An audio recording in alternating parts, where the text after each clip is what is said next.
Sa ngalan ng Ama, ng Anak at ng Espiritu Santo, Amen. sumainyo ang Panginoon. At sumainyo rin. Mga minamahal na mga kapatid, ating itaas sa Panginoon Diyos ang mga biyayang ating ipinagdadasal ngayon. Para din sa kapayapaan ng kaluluwa ni Ronel. At upang tayo ay maging marapat sa banal na pagdiriwang na ito, pagsisihan ang lahat ng ating mga nagawang kasalanan. Tayong lahat, inaamin ko Sa makapangyarihang Diyos at sa inyo mga kapatid, na lubha akong nagkasala sa isip, sa salita at sa gawa, at sa aking pagkukulang, kaya isinasamo ko sa mahal na Birheng Maria, sa lahat ng mga anghel at mga banal, at sa inyo mga kapatid, na ako'y panalangin sa Panginoong ating Diyos. kaawaan tayo ng makapangyarihang Diyos, patawarin tayo sa ating mga kasalanan at patnubayan tayo sa buhay na walang hanggan. Amen.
Manalangin tayo.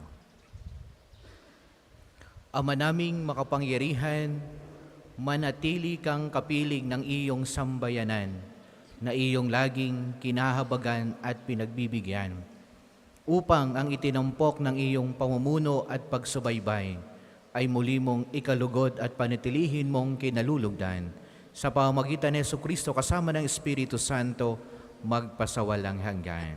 Amen.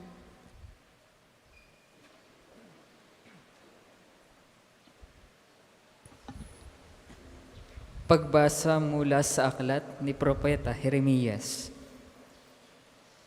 Noong panahong iyon, sinasabi ng Panginoon, sa araw na iyon, ako'y magiging Diyos ng buong Israel at magiging bayan ko sila. Sinasabi pa ng Panginoon, ang mga nakaligtas sa patayan ay kinaawaan ko naman sa ilang. Nang ang Israel ay naghahanap ng kapahingahan, napakita ako sa kanila mula sa malayo. Sa simula pa'y inibig ko na sila at patuloy kong ipinagmamalasakit. Muli kitang itatayo, marilag na Israel. Hahawakan muli ang iyong mga pandereta at masaya kang makikisayaw. Muli kang magtatanim ng ubas sa mga burol ng Samaria. Magtatanim ang mga manananim at magpapasasa sa ibubungan niyon. Pagkat darating ang araw, nahihiyaw ang mga bantay mula sa kaburulan ng Efraim. Halikayo, umakyat tayo sa Sion, sa Panginoon na ating Diyos. Ang sabi ng Panginoon, umawit kayo sa kagalakan, alang-alang kay Jacob. Ipagbunyi ninyo ang pinakadakilang bansa. Magpuri kayo at inyong ipahayag na iniligtas ng Panginoon ang kanyang bayan, ang mga nalabi sa Israel. Ang salita ng Diyos. Salamat sa Diyos.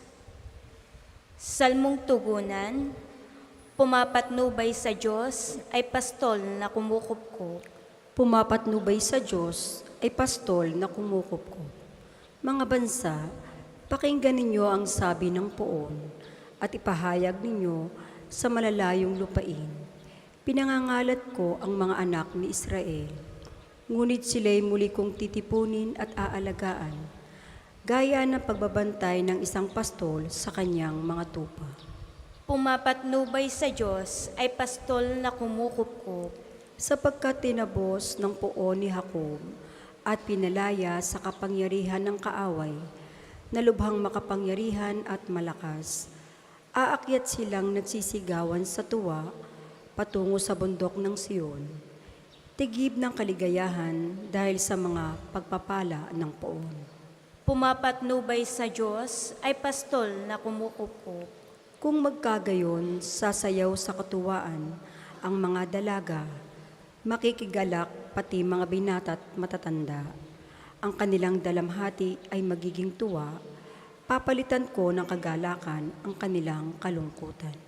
Pumapatnubay sa Diyos ay pastol na kumukupkup.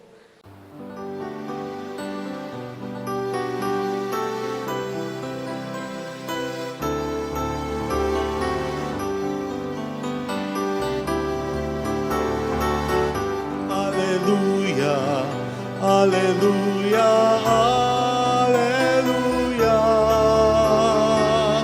hallelujah, hallelujah, hallelujah, hallelujah. Hallelujah, hallelujah, hallelujah. Hallelujah, hallelujah, hallelujah, hallelujah. Sumainyo ang Panginoon. At sumainyo rin. Ang mabuting balita ng Panginoon ayon kay San Mateo. Papuri sa iyo, Panginoon. Noong panahong iyon, nagpunta sa Jesus sa lupaing malapit sa Tiro at Sidon. Lumapit sa kanya ang isang Kananeyang naninirahan doon at malakas na sinabi, Panginoon, anak ni David, mahabag po kayo sa akin. Ang anak kong babae ay inaalihan ng demonyo at masyadong pinahihirapan. Ngunit gaputok may di tumugon si Jesus. At lumapit ang kanyang mga alagad at sinabi sa kanya, Pagbigyan na nga po ninyo at nang umalis, siya'y nag-iingay at sunod ng sunod sa atin.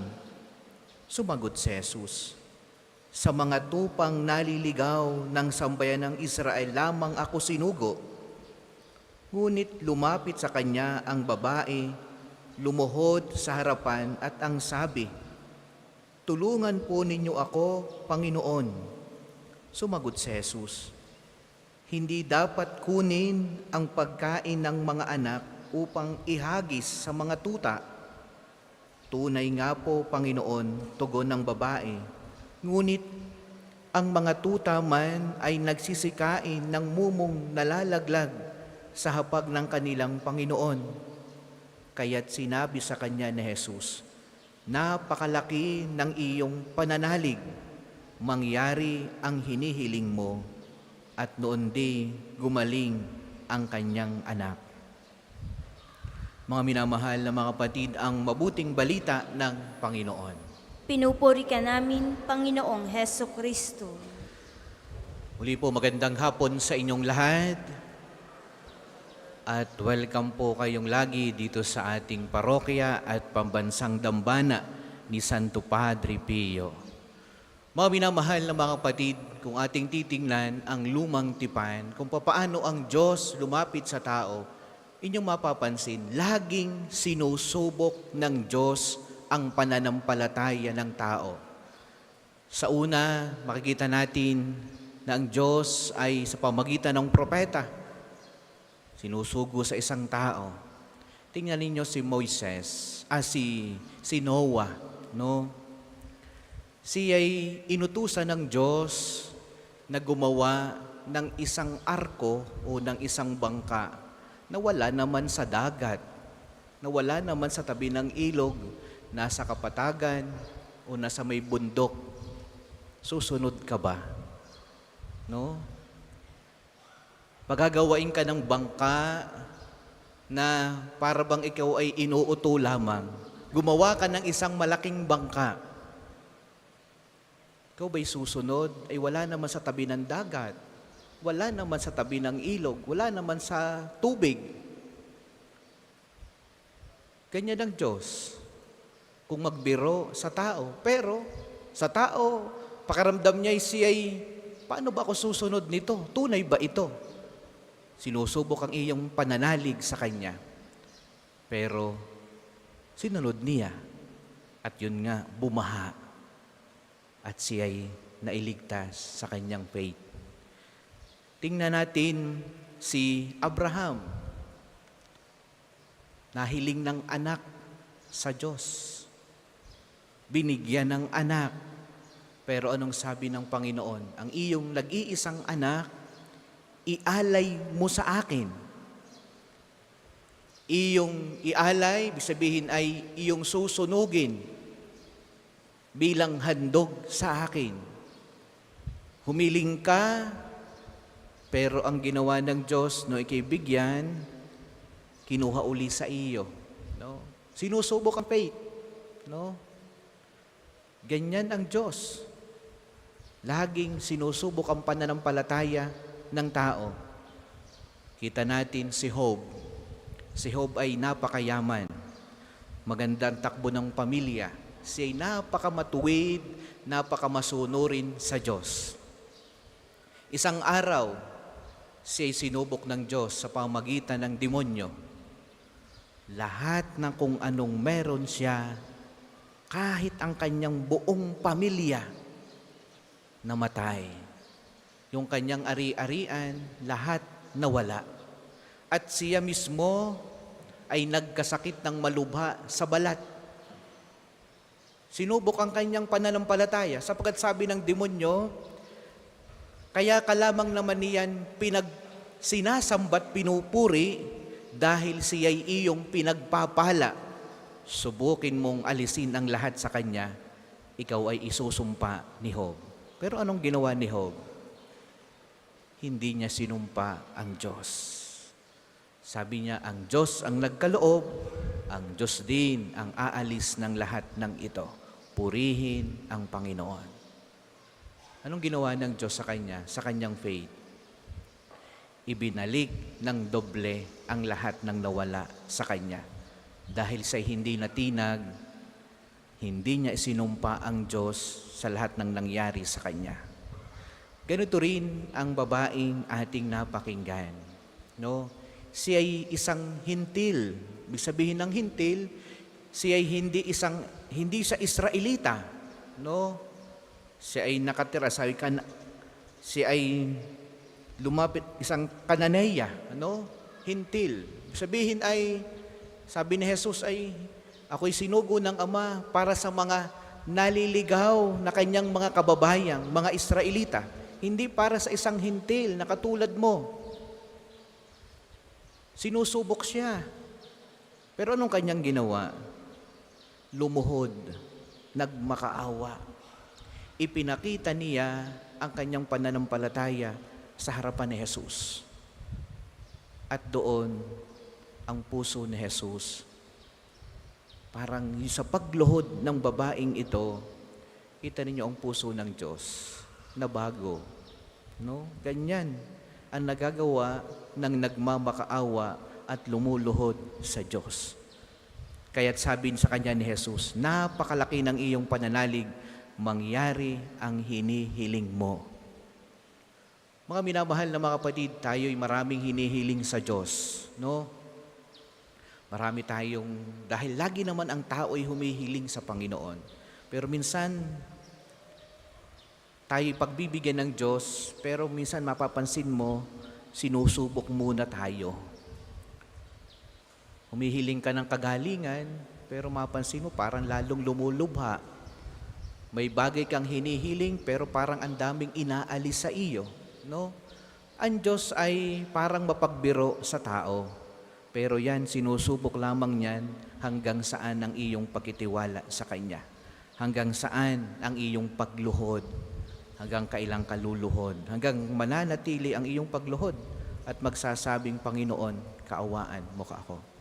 Kaya nawa sa ating pagdulog kay Santo Padre Pio, sa isang banal na lumuluhod para sa atin sa namamagitan ng ating mga panalangin. Kaya sa banal na misang ito, inyong ibulong sa Kanya ang mga bagay, mga spiritual, mga bagay o kaya mga hinihiling mo. Material man yan, spiritual yan, o healing ng iyong emosyon, ano man yan, iluhod mo sa Kanya. Para po sa mga maghahandog ng sobre, pakihulog na lamang po sa buslo.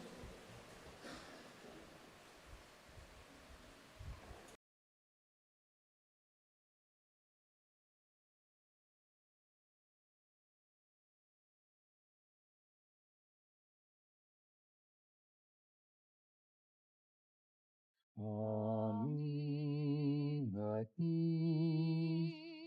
ala na ito, ang tinapay na nagmula sa pagpapala mo. At tanggapin ang alak na ito, inumin niyong galing sa'yo. Ang lahat po'y magstayo.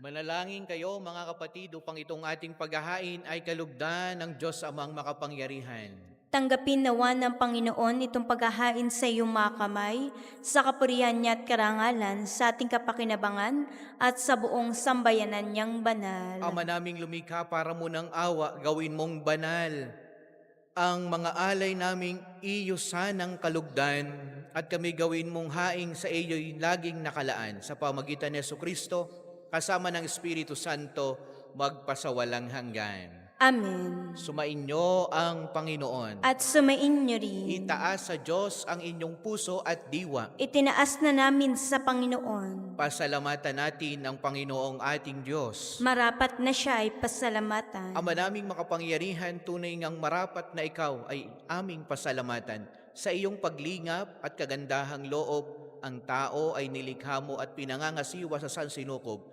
Sa hangad mong siya'y iwastong lubos, siya'y pinagdusa mo sa kanyang pagtalikod. Sa iyong paggiliw, iyong ipinahintulot na makabalik siya sa pamamagitan ni Kristo Jesus. Kaya, kaisa ng mga anghel na nagisiawit ng papuri sa iyo nang walang humpay sa kalangitan, kami nagbubunyi sa iyong kadakilaan.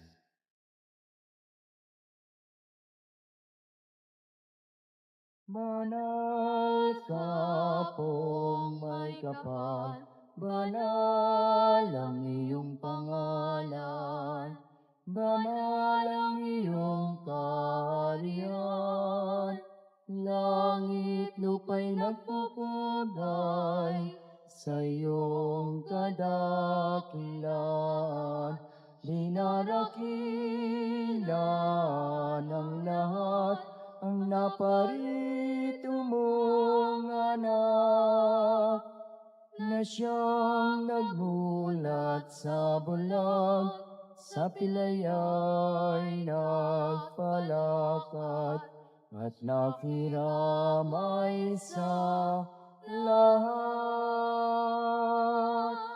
Kung hindi kayang lumuhod ay manatili pong nakatayo ng may paggalang. Ama naming banal, ikaw ang bukal ng lahat ng kabanalan. Kaya't sa pamamagitan ng iyong Espiritu gawin mong banal ang mga kaloob na ito upang para sa amin ay maging katawan at dugo ng aming Panginoong Hesukristo. Bago niya pinagtiis ang kusang loob na maging handog, hinawakan niya ang tinapay, pinasalamatan kaniya. Pinagati-hati ni ayon, iniabot sa kanyang mga alagad at sinabi, "Tanggapin ninyong lahat ito't kanin. Ito ang aking katawan na ihahandog para sa inyo."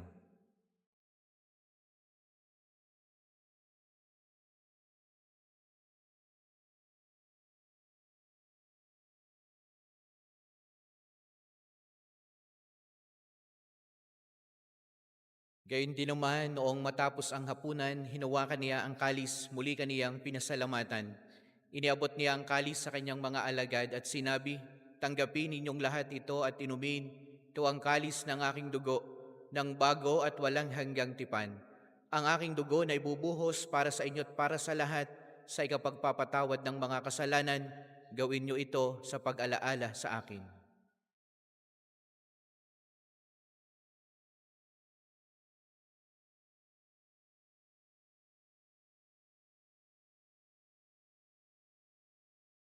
Ipagbunyi natin ang misteryo ng pananampalataya. Si Kristo'y namatay, si Kristo'y nabuhay, si Kristo'y babalik sa wakas ng panahon. Ama, ginagawa namin ngayon ang pag-alaala sa pagkamatay at muling pagkabuhay ng iyong anak.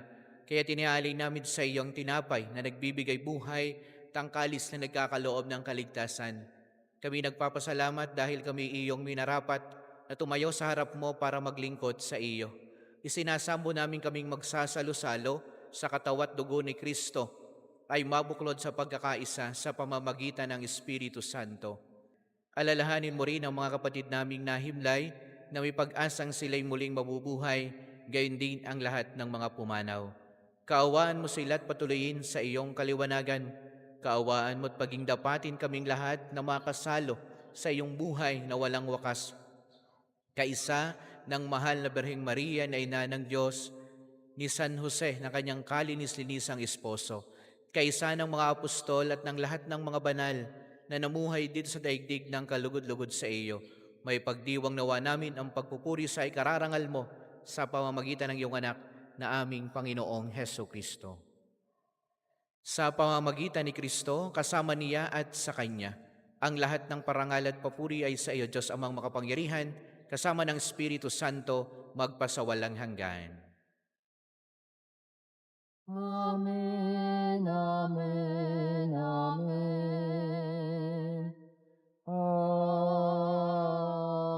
Amen. Amen, amen, amen. Amen. Awitin natin ang Ama namin.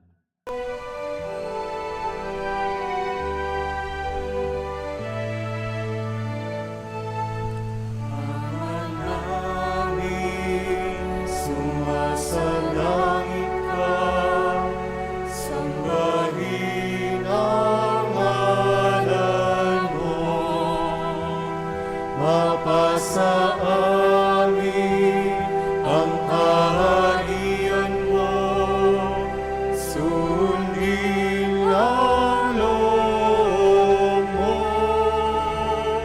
Dito sa lupa, parang sa langit, bigyan mo po kami ngayon ng aming kakanin sa araw-araw at paglawarin mo kami sa aming mga sala para napagpapatawad namin sa nagkakasala sa amin. At huwag mo kaming ipahintulot sa tukso, at iadya mo kami sa lahat ng masama. Hinihiling namin kami adya sa lahat ng masama, pagkalooban ng kapayapaan araw-araw. Iligtas sa kasalanan at ilayo sa lahat ng kapahamakan, samantalang aming pinananabikan ang dakilang araw ng pagkapahayag ng tagapagligtas naming si Hesu Kristo.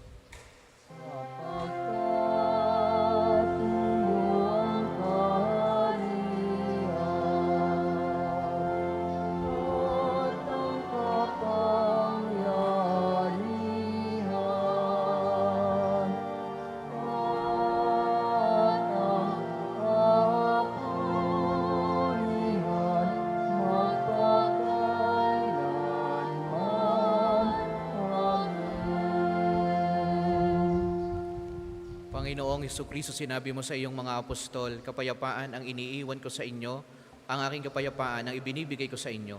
Tungayan mo ang aming pananampalataya at pag ang aming mga pagkakasala. Pagkalooban mo kami ng kapayapaan at pagkakaisa ayon sa iyong kalooban, kasama ng Espiritu Santo magpasawalang hanggan. Amen. Ang kapayapaan ng Panginoon naway lagi pong sumainyong lahat. At sumainyo rin. Magbigayan kayo ng kapayapaan sa bawat isa. Peace be with you po sa inyong lahat.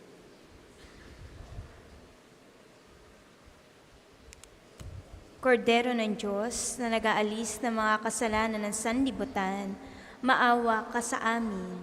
Kordero ng Diyos na nag-aalis ng mga kasalanan ng sanlibutan, maawa ka sa amin. Kordero ng Diyos na nag-aalis ng mga kasalanan ng sanlibutan, ipagkaloob mo sa amin ang kapayapaan. Kung hindi kayang lumuhod ay manatili pong nakatayo ng may paggalang. Ito ang kordero ng Diyos, ito ang nag-aalis ng kasalanan ng sanlibutan, mapalad ng mga inaanyayahan sa kanyang piging. Panginoon, hindi ako karapat-dapat na magpatuloy sa iyo, ngunit sa isang salita mo lamang ay gagaling na ako.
Manalangin tayo. Ama naming mapagmahal, kaming pinapagsalo mo sa banal na pakikinabang ay iyong tuwangan sa ginagawa namin sa araw-araw upang kaming hindi mo pinagkakaitan ng pagsubaybay ay gawin mong maging marapat sa lubos na kaligtasan sa pamagitan ni Kristo kasama ng Espiritu Santo magpasawalang hanggan. Amen. Panalangin ng pagtitiwala kay Santo Padre Pio. Tayo pong lahat. Padre Pio, taga Pietrelcina, Mongheng Banal, pintakasing santo na milenyong kasalukuyan, Gabay namin sa pagtahak sa landasing makalangit, takbuhan sa pangangailangan, huwaran ng pagtitiis. Sa iyo namin inilalapit aming mga kagipitan, sa iyo po ibinibilin kalusugan at kabuhayan. Di man karapat-dapat kami po ay pagbigyan, bendisyonan at basbasan maging ganap sa buhay. Lumayo nawa kami, umiwas sa kasalanan, lumapit lagi sa Diyos, maging matatag at matibay. Sa mabuting balita ng pagliligtas, turuan mo kami nawa, sa tuwin ay makinig, magnilay at sumampalataya. Amin pong pakiusap itong mga kahilingan. Puso ay nagsisisi, nagtitikang taimtiman. Di na muling magkasala, sunod lagi sa Diyos Ama, kaysa ng Espiritu, at ni Jesus na tagapamagitan. Amen. Sumainyo ang Panginoon. At sumainyo rin. At pagpalaing kayong lahat ng makapangyarihang Diyos, ang Ama, ang Anak at ang Espiritu Santo. Amen. Ang banal na misa ay alay na humayo kayong lagi sa pag-ibig ni Kristo. Salamat sa Diyos.